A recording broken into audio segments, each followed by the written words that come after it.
Hello, friends. Welcome once again to Keep Kicking. I don't have very much in the way of housekeeping. I did want to say that I think I figured out the audio issue, and hopefully it is not a problem moving forward. Um, that's the main thing.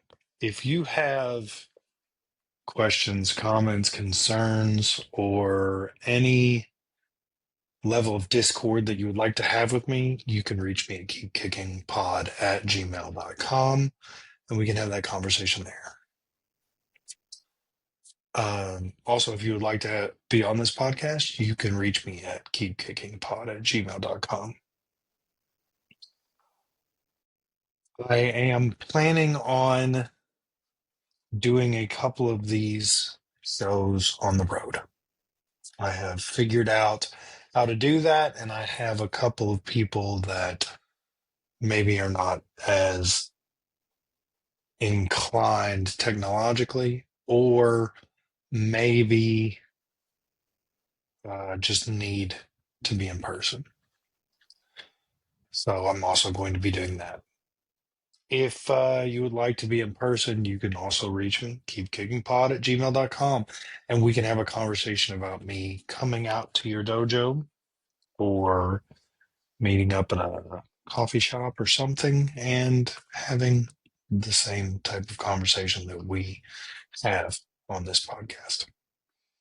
I am overwhelmingly grateful for the reception that this podcast has gotten. It doesn't matter to me about the numbers. It matters that people are getting something out of these conversations. So, I read to you today the 10 suggestions on Zen practice, but I want to read them. If you apply these 10 practices to anything, not just Zen, I think that you will find success. I think that you will find success applying these as a martial arts student to improve your martial art practice. Number one, look inwardly at your state of mind before any thoughts arise. When a thought does arise, cut it right off and bring your mind back to the work, back to the state of no thought. Try to look at the mind all the time. 4, try to remember this looking sensation in your daily activities. 5, try to put your mind into a state as though you had just been shocked, not electrically shocked as in awe. 6, meditate as frequently as possible. 7, practice with your Zen friends in a circle running exercise. 8, in the midst of your most tumultuous activities, stop and look at the mind. Number 9, meditate for brief periods with eyes wide open. And number 10, read and reread as often as possible the text. So I think if we apply that more broadly at martial arts or at any other thing in your life, circle running is just with friends, with people that you are close with and you are comfortable with. Practice. The text, whatever you're trying to accomplish, whatever you're trying to study, reread it, read it, and reread it. Watch those videos and re-watch the videos. If you're working jujitsu, record yourself as you roll with a partner and rewatch it, rewatch it, rewatch it. If you can get two angles, if you could set up a phone and a tablet, set up a phone and a tablet. Take your take your laptop to the dojo and record on the laptop. There's another angle. Watch it, rewatch it, read it. and reread it. The more that we devote ourselves, the more that we put ourselves into the thing in as many ways possible, the better the outcome. I hope that as I talk to different people and you see different perspectives and you understand and digest different aspects of the martial arts, you understand that it's not, oh, well, such and such from this episode was right, but this person is wrong. Everybody is right. And you have to do a bit of all of it in order to achieve the symbiotic balance that you're looking to achieve in martial arts. Today I talked to Kelby. She is newer to her martial journey. We have a very lovely conversation. She is a wonderful girl with an amazing disposition. And I hope that you enjoy it as much as I did. Thank you. You can like, you can share, you can follow my channels. But among anything and everything else, please keep kicking. Keep kicking, never quitting. Focus sharp like a blade that's hitting.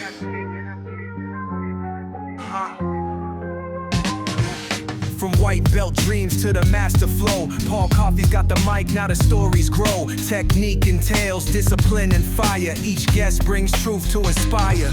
Keep kicking, step into your power. Keep kicking, moment to the hour. Every strike, every fall, every rise. It's a journey through a warrior's eyes. Old school, new school, all styles blend. From the mat to the mic where the arts ascend. Philosophy deep, but the vibe stays tight. Martial minds meeting in the podcast light. Keep kicking, step into your power. Keep kicking, moment to the hour. Every strike, every fall, every rise. It's a journey through a warrior's eyes. Keep kicking. Keep kicking. All Coffey leads and the journey begins.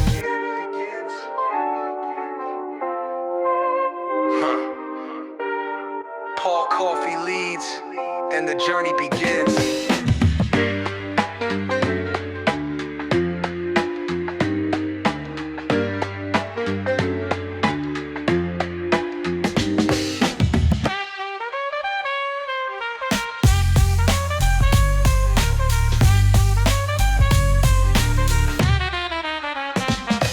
Technique entails discipline and fire. Each guest brings truth to inspire.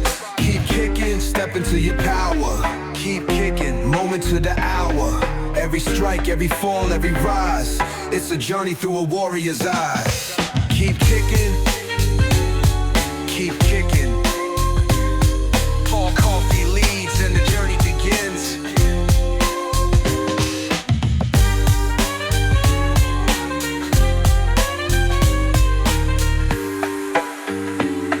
Paul Coffey leads and the journey begins.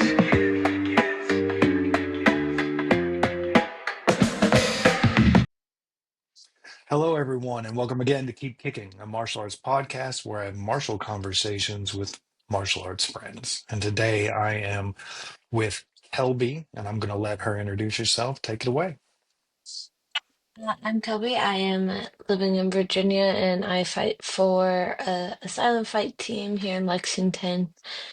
Um, yeah, I've had one official sanctioned Muay Thai fight and I've won nationals back in 2022 for boxing.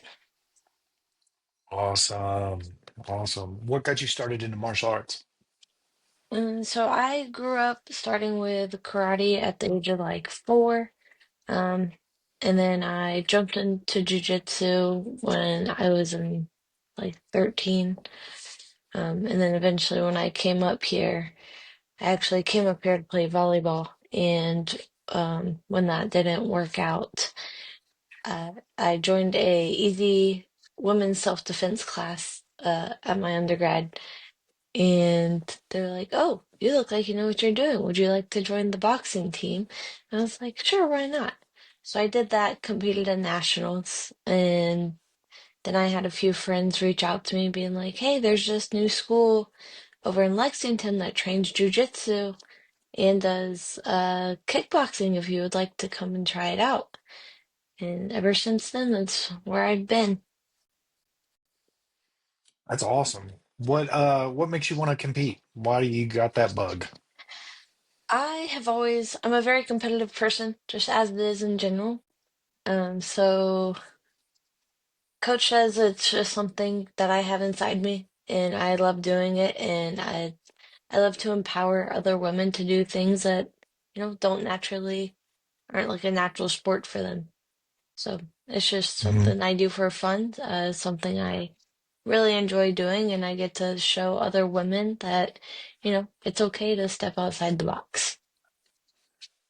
What advice would you give to other women that are interested in being students, haven't yet been students, or maybe people that are just starting off? I'd say just do it. Come in, try it out. Like, just do it. I know it's super intimidating being in there with a whole bunch of men, um, but it's a great community, and you'll get adopted as people's little sisters, and they'll take care of you. You just gotta go in and try it. Like, it's such a great community, and you'll meet so many people, and I don't have anything negative to say about just going and trying it. Wonderful. Um, do you teach as well, or do you just train? So I do like weightlifting training, but I don't I don't teach in the martial art yet. I still feel like I'm way too young and I have way too much to learn. I'm only 23, so maybe in a few years when I'm older. Okay. Is that one of your goals to eventually teach to or Yeah, coach or I would love to. I love this sport. I love what it does for people, and I think when I do get older and that time does come, I would love to, teach others what I went through as well. awesome. Do you have a fight coming up? Are you preparing for anything? So I competed about 3 weeks ago now. I was in New York for my first fight. So we are going to learn from that one and take a few months to kind of refine skill and tone up some things before we look out for my next one, which I want to say is going to be in about 3 months. Perfect. Was that kickboxing, MMA, boxing? What was It that? was a Muay Thai fight, so I was learning all about the Okay. clinch and knees, and uh, Mhm. there was no elbows in this one, but it was an awesome experience. My first time in New York too. Was that there's no elbows because it's amateur, right? That's one Yes. of the amateur rules. Mhm. Yeah. Um, and that was your first Muay Thai fight? Have you had any other amateur fights? I've done like an exhibition match, and it was like a few Mhm. pound difference, so that was fun. That was just kickboxing with limited rules. And then I've done a few jujitsu tournaments. But other than that, that was my very first sanctioned fight. Very cool. Are you what's your future plan or the roadmap? Are you going to do more Muay Thai? Are you going to segue into MMA, or do you have a plan yet, or what's going on? Uh, s- so I was doing like wanting to do like a build up just to get more comfortable. Since I came from boxing, I tend to overuse my hands a lot and don't realize kicks are coming for me. So Hmm. definitely doing some like Muay Thai or kickboxing matches, and then eventually I would love to do an MMA fight. Sounds fun. Sounds fun. Is competing what keeps you going in martial arts, or is there something else that drives you? Mm, I'd say competing is a big one. I love, Hmm. competing. I love meeting new people, especially other women in the field. Hmm.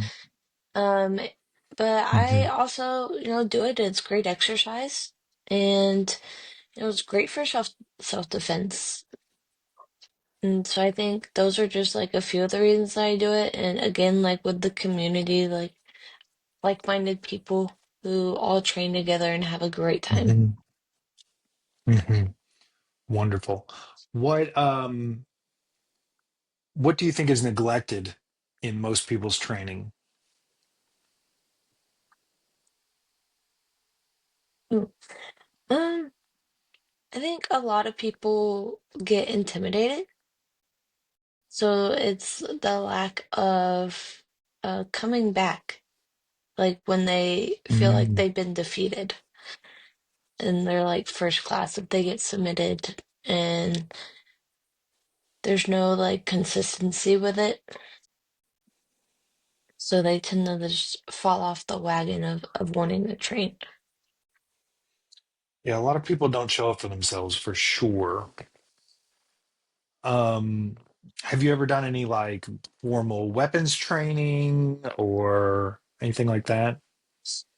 No, I've not done any like weapons training, but it would be super cool to do. But I have Yeah, not for sure. experienced that myself, no. I don't know much about your particular area. You say Lexington, and then I'm in Kentucky. I'm in Louisville, so automatically I'm like Lexington, Kentucky, you know. But We're in I don't Lexington, know much. Virginia. Yeah, I don't know much about the martial arts community that is in that part of Virginia, so I don't know if there's what opportunities you have for learning other styles or uh, what exists out there. Nothing Um, much. We're a very small town. mhm. We, I am so glad that Coach opened up his school here. Other than that, it's that boxing gym in Buena Vista, which is like 10 minutes away. Other schools, there are surrounding schools, but they're over like an hour to get to. So I've not really gone outside of there to train. Yeah, when that schools are hours away, you have to do that. Like that's more if you're paid or you have sponsorships and can, do that because it's rough to travel and study. Yeah. Um, what is the best piece of advice you can give for women that are about to prepare for their first fight? Mm, yeah, I just did my first type of cut and it was a little rough. But also listen to your body. Mm, your body's gonna tell you, you know, how it's doing. And Hmm. just, it's gonna suck, but also push through it, but listen to your body because women's weight cut is a little bit different than men's. We have other things that we need to listen to, and the percentage of your fat is going to be way different than men and them trying to cut, especially lighter women. If you're 130 pounds and you need to drop 10, that's a third of your body weight. So definitely just listening to your body and taking care of yourself. How was it rough? What were your obstacles? So I fight at 115. I walk around at 120. And it was just rough dropping, and it's only 5 pounds, which doesn't sound like a lot. But for me, it was a little rough. I sat in the sauna for an hour and I just felt totally exhausted. Um, and I just felt like the Yeah. weight wasn't wanting to come off. And so I was Okay. fasting for like 24 hours and having to sit in that sauna, and it was rough, but we did it and we made weight. Wonderful, wonderful. What did you learn most from your first fight? Um, you know, definitely know that I'm not scared to walk in there. And I thought that was, a big factor. And also not to get into my head, no matter what people say to you beforehand. which is still something I need to work on and not create that mental block for myself right before going in there to fight. I spoke yesterday with another female who has done competition and some fights, and she gave brilliant advice. She said that as a woman fighter, you should you should insulate yourself from those people. So like you have your coach, talk to your coach, but that one friend who thinks you shouldn't fight because you're a girl or you're going to get hurt or whatever, maybe don't tell them. And Yeah, I that do was get her that. advice, which I think that's sound advice in some capacity. I shared with her I was born with a birth defect, so I have a bad chest, and they operated on me when I was very young. And when I was 10 and wanted to start martial arts, my mom was like, I don't think you should do it. And the doctor was like, we don't know what's gonna happen. But my grandfather was like, he can do it. And so, because my grandfather was okay with it, he sort of signed off on it. I was allowed to get started. And then that's what made me keep going. But I think that it's important to make sure that you don't have people that are overly protective of you or in some capacity trying to discourage you from doing this because you're a girl or because you might not be able to, handle it in any capacity. Yeah, Um, that's a big one, and I still get that.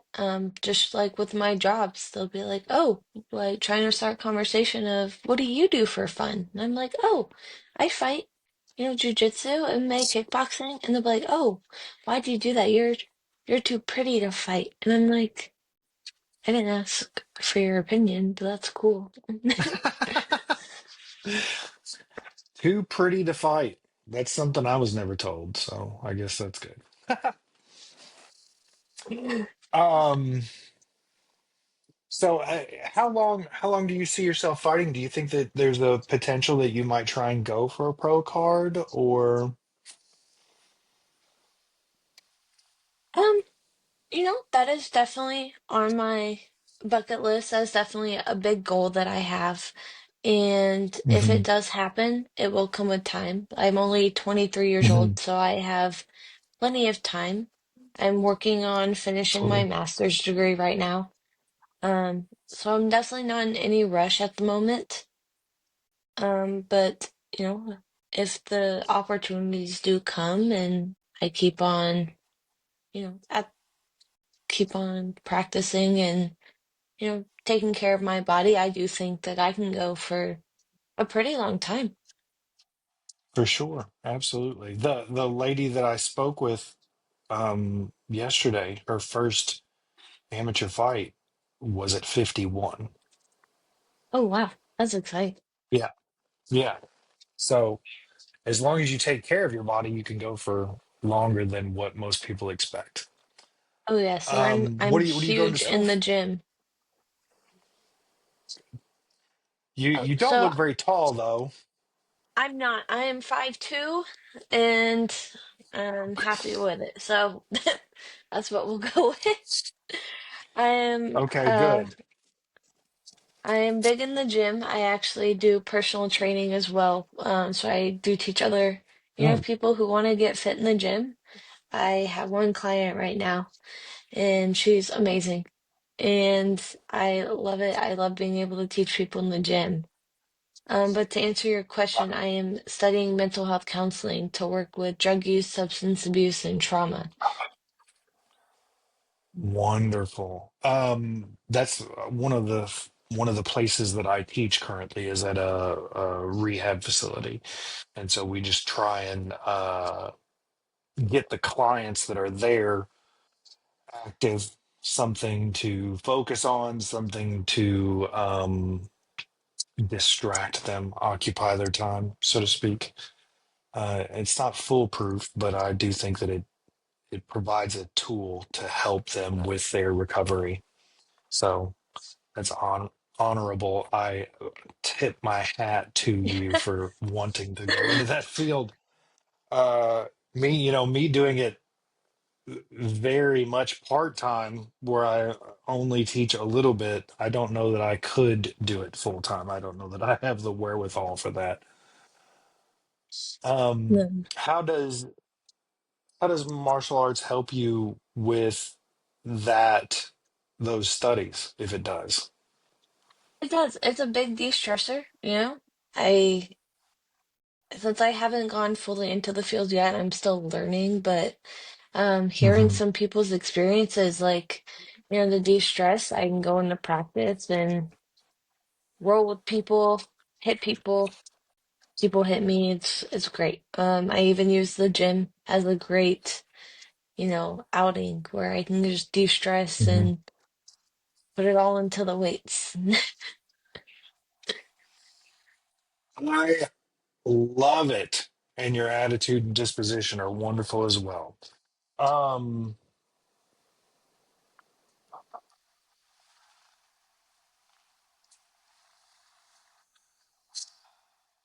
in personal training, are you training people to be healthy, or are you training people for any sort of athletic goals? So I have Or you ran only have one client currently? So I have one client currently. I did run a CrossFit class through my undergraduate program, and I had many groups of students where we did the high intensity interval training and Hmm. even did some other like calisthenics, like handstand push-ups and pull-ups, and everyone loved it. Um, and after I graduated, that class, went away, and so I'm getting back into it. And I have my one client right now, and she's wanting to focus on, just being a healthier version of herself. And so I'm teaching her to lift weights, be strong. And granted, she is my little training partner too, um, at kickboxing. So, we always got to work in some of that. And, she's doing great. And I love, every milestone that she hits. And it just brings me joy. And I actually just got hired at my local gym to teach another CrossFit class that they're deciding to open up. Congratulations, that's Yes. awesome. Thank you. That's awesome. In what way does the weightlifting, and how does that help your martial arts journey? So I incorporate a lot of the workouts that help with like explosiveness. I'm building up my strength and trying to lower my fat Hmm. percentage. So I do a lot of those, like I do a lot of heavy lifting, and when it comes down to it, a lot more of cardio and hit workouts if I do need to cut weight. So it's just a cycle of building muscle, cutting fat, and building my endurance to definitely build strength because training in a room with majority men, um, as I tell my coach as a joke that I'm gonna start on steroids just so I can throw them around. And I'm totally Excellent. kidding. I'm not going to do that. But no, I definitely train to help, just build my strength up and help with my endurance for fights. Wonderful. A lot of us that teach, we teach for the capacity of being able to learn through our students. Yeah, I have a technique. I give the technique to 15 different people, and they're all from different walks of life, and they're all different sizes and shapes. And watching how they take what I give them and with their perspectives dissect what I've given them, and then what comes out of them tells me information about the technique. When I was a personal trainer, I applied that same philosophy to um, my clients that I had them working out. I wanted to watch what different people did mentally and physically when they got exhausted, or when a weight was just a little too much, starting to get too heavy or too much. Do you find any of that in what you have going on? Oh, yes, I definitely love to push, my clients to see that they are capable of doing more than they think. Hmm. And, I have people that can Hmm. attest to that. They'll be like, "Oh, I can't do this." And I go, "Yes, you can. You got this." And, they do it. And, in that moment, they're like, "I didn't think I could actually do that." I'm like, "But you can." And like, I think that is like one of my best things that I love saying in my clients or people that I do work with is when they finally realize that their body and that their mind can do way more than they think. I love that. I love that. Um, what did training camp look like for you? How long was your training camp? And what type of training camp hours did you have, sort of thing? So training camp was about 6 weeks. When we went over Hmm. techniques, I did a lot of power rounds and speed rounds with my coach. Getting used to being hit, being overwhelmed, being tired. My teammates, they also did a lot with that. They pushed me, multiple rounds with very few like breaks and made me go harder each round. Um, each practice we do two kickboxing training days a week and Hmm. jujitsu 4 days. Being jujitsu and MMA are in one day as well. Um, so a lot of my training was just pushing myself past exhaustion and still Hmm. realizing, hey, I'm okay. Or if I'm being like Hmm. punched and learning to defend myself, like, you're fine, you're not injured, you're just tired. Get back, breathe. You're you're fine. You're not injured, Yeah, and the human body moves a lot more efficiently when it's tired than it does when it's not tired. When you get to that point of exhaustion, the blocks are not out here and they're in here, and it's much better. I definitely have learned that, and Much. I've been pushed, pushed to. We're in like our fifth round, and somehow my punches got better than the first round. I was like, that's crazy. Wonderful. Do you do you think that you what's next for your next training camp? What would you like to see added? It sounds like you probably have the physicality of fighting down pretty well. Like you probably didn't get tired in the fight, did you? No, No, of I course walked not. in there smiling, and I have pictures of me walking out smiling. So it was awesome. And, my opponent, she was amazing, and I had a great opportunity to, go against her. Definitely in my next training camp is working legs, knees, and clinches is something I am not the best at. So definitely Okay. working on those and building better strength up with those. Okay. Did you run into any unexpected challenges in your fight? Definitely the clinching game. That was something brand new to Hmm. me. Um, Hmm. so learning how to work around the clinch and, you know, just everything about the clinch that was brand new with like knees coming to the body was definitely something brand new. So I came out with a little bruises on my legs, but other than that, I just got to learn from it and keep going. The leg attacks are the worst Oh yes, my leg because was then bruised y- for a while. your leg's bruised, and while you're trying to fight, your legs don't want to move because they're hurt. I didn't feel much like during the fight. So they like moved. It was like afterwards it was all red and then went through the bruising process, which was really funny. I took videos of it. I got a laugh out of that one. Like videos of like time lapse of the bruises forming. Yeah. Okay, you're a tough chick. uh, have you ever taught or thought about teaching self-defense clinics, like just for other women?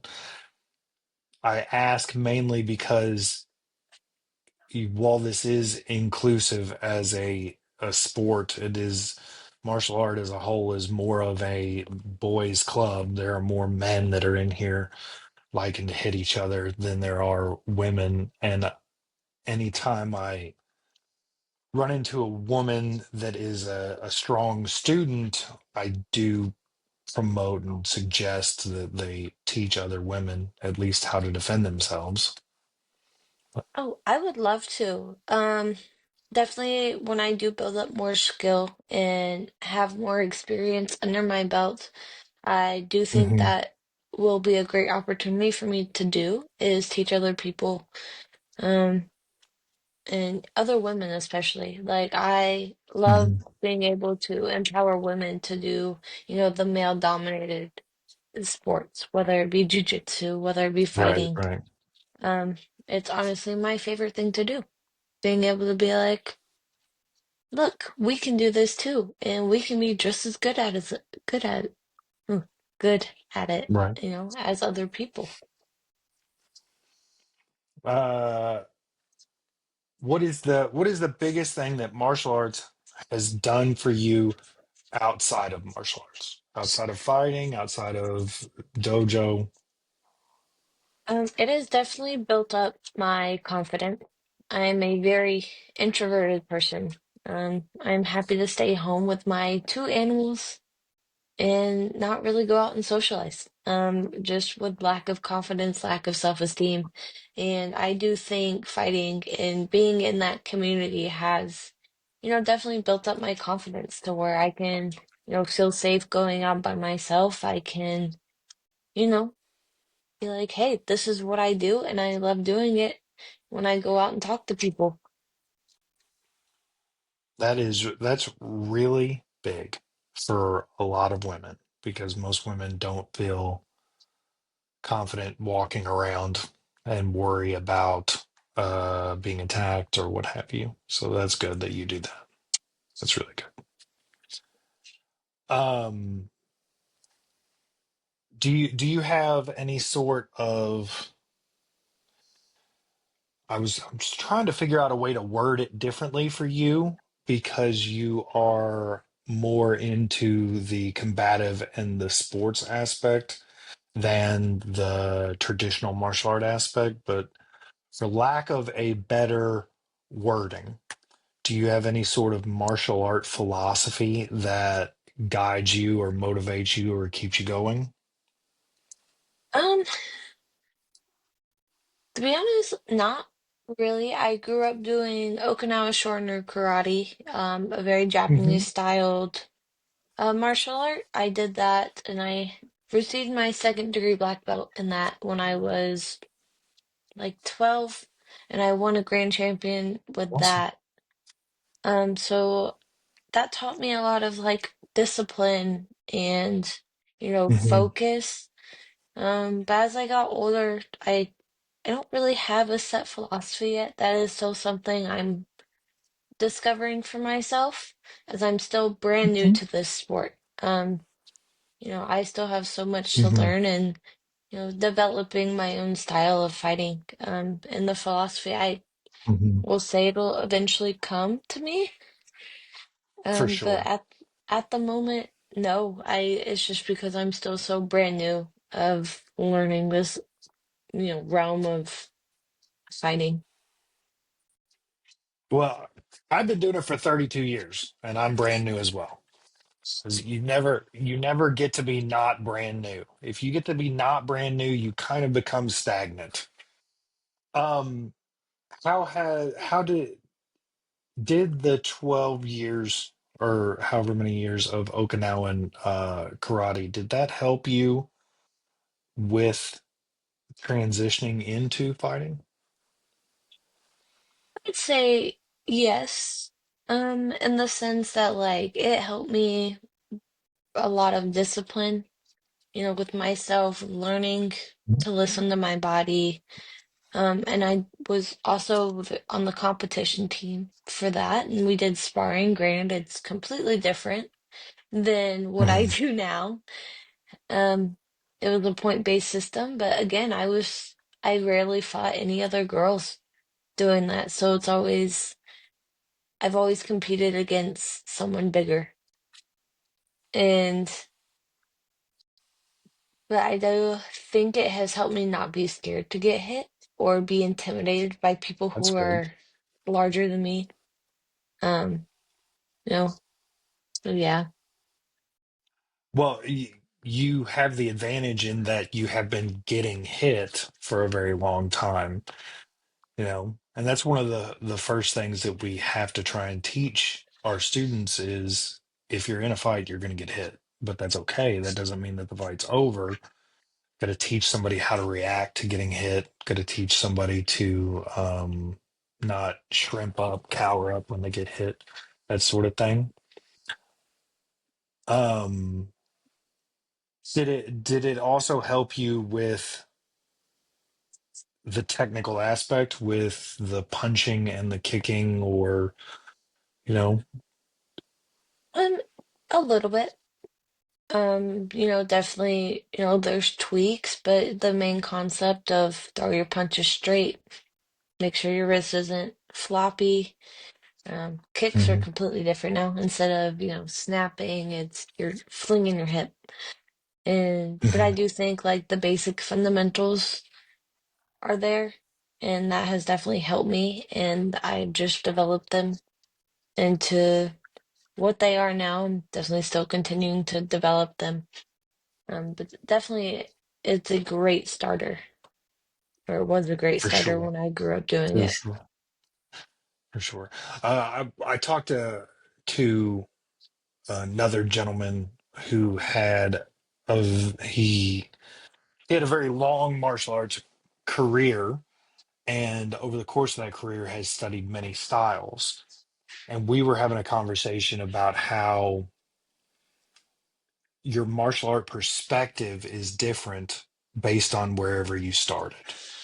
Like I started in Shaolin Kempo, so my Shaolin Kempo baseline makes me perceive anything else that I do after that differently. So it made me maybe like Wing Chun more than if I would have found Wing Chun first, if that makes any sense. I was wondering if your Shotokan background, your Okinawan background, if it, because Okinawan's a hard style, I wonder if that pushed you toward competing in some regard. I don't know if it pushed me towards competing. I grew up in a very competitive household. Like my dad, did back in his day, he was born in the 60s. So in the Hmm. 80s, he did tough man competitions, went undefeated in Whoa. those. Um, I just grew up being very competitive. Like my dad is just a very athletic person, so he pushed me to do the same thing. So I do say I get some of my fighting um brain from I'm my good. father. Hmm. And then he is all for me, doing this, and he loves that I do it. My mother, on the other hand, she loves that I compete in jujitsu. Punching in the head, not so much. Um, Well, your dad probably likes it because then he knows that he doesn't have to worry about some guy doing that to you at a party or something.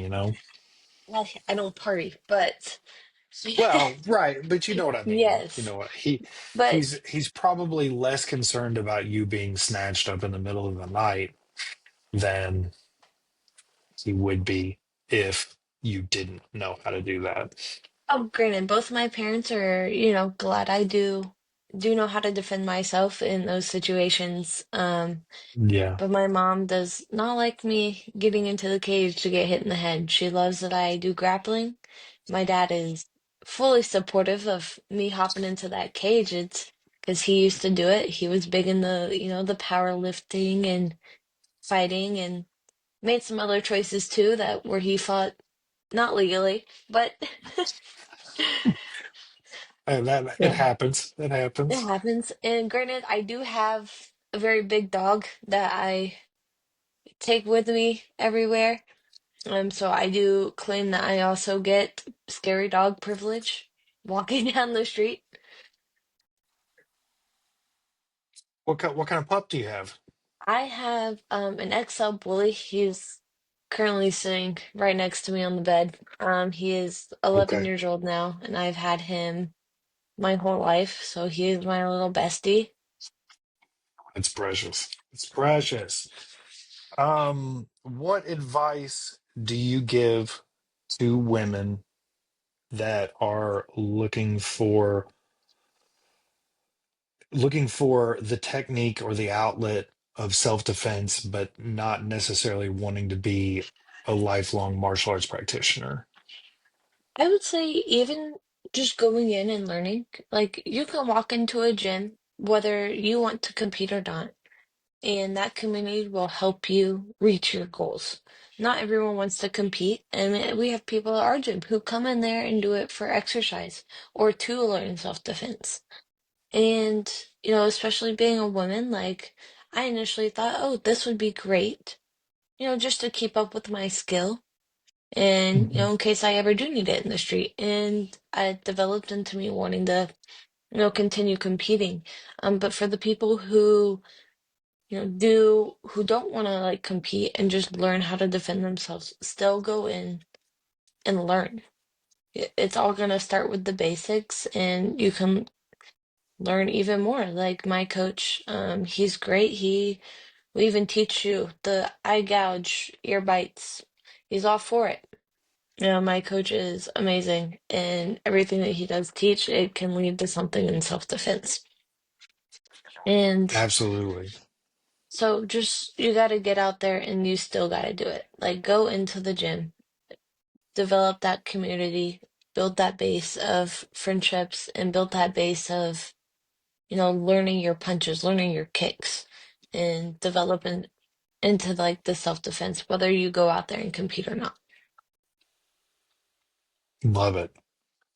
Um, where do you have online anonymity, or do you have like a fighter page profile that you promote? The do you have something for your personal training? Where can anybody that listens to this, where can they find you? I do post on my Instagram. Granted, it's like it's my personal account. I just do one because me trying to battle like a whole bunch of different Right. accounts, not it. I work three jobs and go to school and do this. So I do have my Instagram that is public. Anybody can join on there. I post my gym, um, my fights, my pictures of fights. Um, I'm still developing I guess like I do post it on there too, like my CrossFit teaching I do. And I also Wonderful. do use TikTok more of like funny, but I do post like fighting on there, what I eat in a day, nutrition, workouts. So I do have a few outlets that are all public for people, if they would like to follow along or even pick up some workouts or nutrition. Wonderful. I'll make sure I get links from you, and I'll put them in the show notes for the podcast. Yeah. Do you have any final words, more piece of advice, or anything else that you'd like to say? Um, I guess I would say just, you know, being a woman might be intimidating to walk in there, but go ahead and get in there and show people that we are capable of doing amazing things. And for those who are, in there to keep going and keep pushing yourself. and it'll all be okay. Go kick butt. Absolutely. Go kick butt. Go kick butt. Absolutely. With that, I want to thank you for having this conversation with me, and also thank you as such. You are now part of my martial arts journey, and I cannot show my gratitude enough for that. And thank everybody for listening. Keep kicking. Thank you so much. Thank you, my friends. I hope you enjoyed the conversation. I hope you got something out of it. And I hope it inspires you to keep studying, inspires you to compete, inspires you to take the next step in your martial journey, whether that be reconnecting with an instructor that you haven't in a while, or finding a new instructor, starting the new art, dusting off the old art, learning a new form within the old art, or something completely different. I hope that you understand that there's no right path and no wrong path to achieve self mastery through martial arts, which is what we're trying to do here. I want you to be one kick better every day. I want you to be one punch better every day. So please, if you're watching this and you haven't talked to me and you would like to talk to me, reach out to me, Facebook or keepkickingpod@gmail.com. And let's get this thing going. Thank you for listening. Thank you for being a part of my martial arts journey. I'm truly grateful for each and every one of you. Keep kicking.